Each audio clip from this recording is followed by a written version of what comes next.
जाट समाज भ्रमित नहीं होगा। इन चंद 8-10 लोगों के कहने से कुछ भी गलत नहीं होगा। ये जो एक तरफ तो कह रहे हैं, एक चढ़ा रखा है वीडियो भी, वकील हैं मुश्ताक जी, उनको फ़ायदा दिया जा रहा है।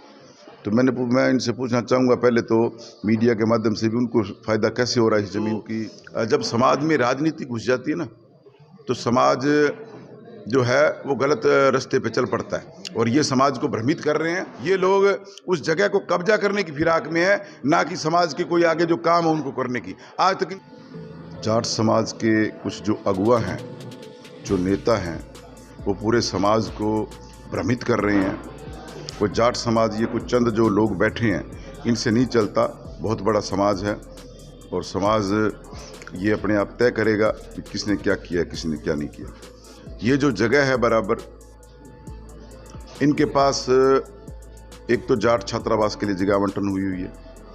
पहले इनको जाट धर्मशाला के लिए आवंटन हुई, 2 बार आवंटन हो चुका है। दूसरे आवंटन में जो जाट छात्रावास के बराबर जो जगह पड़ी है, उसमें अभी तक इन्होंने कोई निर्माण भी नहीं किया। और जाट छात्रावास के बराबर और केशवानंद के बीच में जो नगर परिषद की भूमि है, उस पर इन्होंने दीवार निकाल कर एक गेट बना रखा। और यहाँ हमारे एक सुनील जी सांवरिया हैं, जो एक एकेडमी चलाते हैं, जो बच्चों को प्रशिक्षण देते हैं। उनके पास 250 से 300 की स्ट्रेंथ में बच्चे हैं। स्टेडियम में गरीब आदमी का बच्चा जो है वो जाकर उतनी फीस दे के नहीं खेल पा रहा, तो उन्होंने एक एकेडमी चलाई। उनको हमने एक जगह अलग भी दी, पर वो सफिशिएंट नहीं थी, तो उन्होंने कहा भी इस जगह मैं बच्चों को 2 घंटे खिला लूँ। मतलब नगर परिषद की भूमि है, खिलाओ, कोई दिक्कत नहीं। उस पर इन्होंने ऐतराज़ किया, उन बच्चों को वहाँ से भगा दिया। फिर मैंने कल इनसे रिक्वेस्ट भी की, मैंने कहा साहब ये आप गेट खोल दो, तो इसमें आराम से बच्चे खेल लेंगे, क्या फ़र्क पड़ता है। कहते नहीं जी, हमने 5,000 रुपये का ड्राफ्ट लगा के ज़मीन की मांग की हुई है। मैंने कहा मांग करने से ज़मीन आपकी नहीं हो गई। हर संस्था, हर वर्ग, हर समाज, शहर का कोई भी समाज है, वो अपनी फाइल लगाता है, तब 5,000 का ड्राफ्ट साथ में लगाना अनिवार्य है। दूसरा, ये जो एक तरफ तो कह रहे हैं, एक चढ़ा रखा है वीडियो भी, वकील हैं मुश्ताक जी, उनको फ़ायदा दिया जा रहा है। तो मैं इनसे पूछना चाहूँगा, पहले तो मीडिया के माध्यम से भी उनको फ़ायदा कैसे हो रहा है इस ज़मीन की दीवार टूटने से। दूसरा, ये कह रहे हैं जबकि मुश्ताक जी ने जो ज़मीन अलॉट कराई है वो केशवानंद ट्रस्ट के बराबर उनको पिछली राजस्थान सरकार में मिली हुई है। दूसरा, ये कहा जा रहा है कुलदीप सिंह ढिल्लों से ज़मीन ले ली, जो पीछे है उसमें रास्ता दे रहे हैं। ऐसा कुछ नहीं है। वो आज ज़मीन बेच की को 4 साल 5 साल हो गए, वहाँ कॉलोनी कट चुकी है, बाकायदा उसकी 4 दीवारी है। और एक तरफ अखबारों में ये कह रहे हैं भी व्यावसायिक शिक्षा केंद्र को बढ़ावा देने के लिए हमें जगह चाहिए। तो पहले तो मैं ये कहना चाहूँगा हमारे समाज के अगुवाओं को भी, पहले तो एक बात को तय करें, एक बात पे आए भी हमें किस बात के लिए जगह चाहिए, या किसी ने किस बात के लिए तोड़ दी। ये लोगों को भ्रमित कर रहे हैं बिल्कुल। वो जगह सिर्फ बच्चों को खेलने के लिए खाली कराई गई है, ताकि वहाँ जब तक सरकारी भूमि है उसका हर कोई यूज़ कर सकता है। अभी इनको आवंटन नहीं है। जिस दिन आवंटन हो उस दिन ये विरोध करें, तब हम मानेंगे भी वो जायज़ है।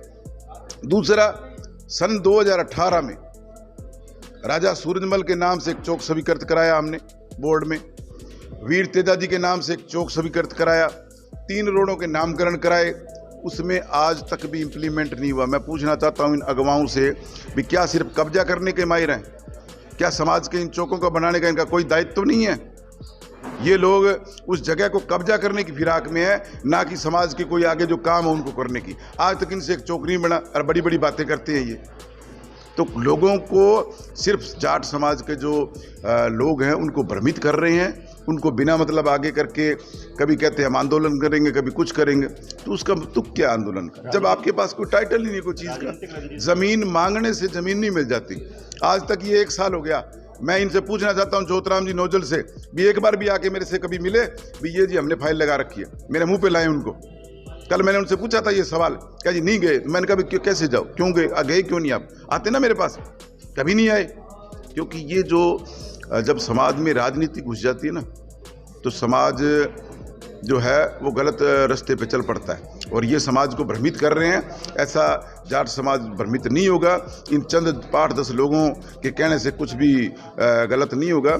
मैं बिल्कुल सारे समाज को ये कहना चाहूँगा भी, बात का पूरा खुलासा करें, बैठे इनसे पूछें क्वेश्चन भी, आज तक इन्होंने किया क्या है। एक धर्मशाला बनाने से या कोई उसको जो बना हुआ आज वो जाट छात्रावास आज का नहीं बना हुआ, उसको पुराने जाट समाज के जो अगवा थे उन्होंने बनाया और वो चल रहा है। इन्होंने क्या किया ये बताएं? या कब्जा ही करने की फिराक में भी ये कब्जा कर लो बराबर। ये कल कह रहे थे भी बराबर पड़ी ज़मीन है जी, हमने तो इसलिए लगा दी, तो बराबर तो सरस्वती कॉलेज की पड़ी है, कल उसको भी अपने कब्जे मान लेंगे। ऐसा नहीं है, ये भ्रमित कर रहे हैं। बाकायदा उस जगह को बच्चे जो हैं वहाँ एकेडमी के जो कोई प्रशिक्षण के लिए आते हैं, खाली ज़मीन है, जब तक खाली है वो हर आदमी यूज़ कर सकता है। जिस दिन इनको अलाट हो, बाकायदा हर आदमी को, हर वर्ग को पता है, यहाँ जितनी संस्थाओं को ज़मीन अलाट हुई है उन सबको इस बात का पता है कि ज़मीन की अलॉटमेंट कैसे होती है। ये एक एप्लीकेशन लगा के घर बैठ गए, उससे अलॉटमेंट नहीं होती। धन्यवाद।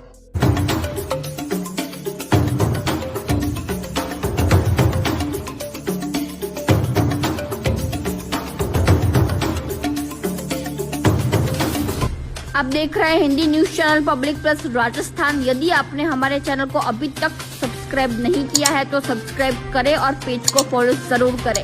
अपने क्षेत्र की ताज़ा व सटीक खबरों को देखने के लिए हमेशा जुड़े रहे पब्लिक प्लस राजस्थान।